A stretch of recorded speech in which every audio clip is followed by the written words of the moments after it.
So I think when I was about maybe 12, 13, my parents separated and my dad left the country. So my mom at the time, she didn't have the best she wasn't best at speaking English, and she had no family in Australia. So essentially we were alone in the world, her and my sister. So yeah, the bank, after they separated, the bank come and sold the house that they owned. So that was us. We were living in the car from that point onwards, and um, we went to go see the government, and they didn't believe that my sister and my mum were all three of us were sleeping in the car.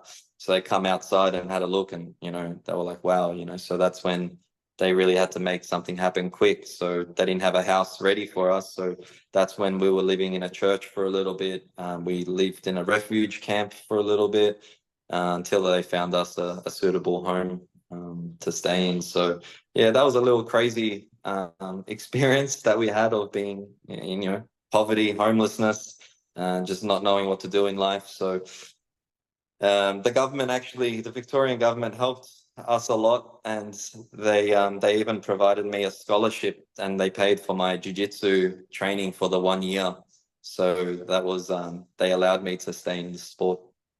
I reckon it was probably about maybe 5 months, 4 months. Shit.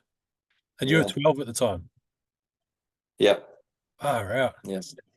Were So you were you training at the time? Did you know martial arts or did that come later?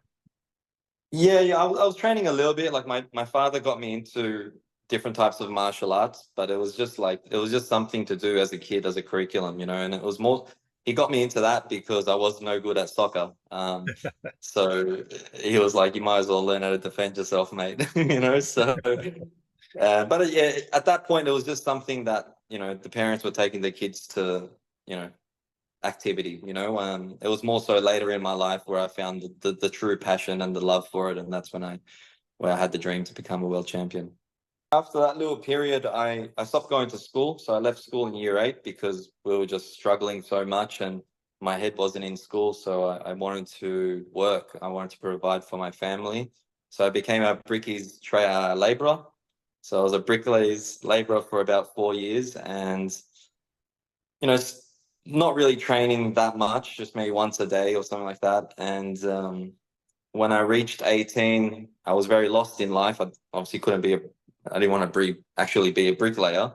Um, so I joined the army, and, I thought that way I can kind of get my life sorted, learn a trade, you know, and still be involved in combat because I enjoyed combat. So yeah, I did that. I was about to go do my test in Queensland, and my coach at the time got a whiff of what was going on, and he called me up and he said, "Mate, I heard that you're going to the army." And I said, "Yeah." And he goes, "Why are you doing that?" And I said, "Well, what else am I going to do?"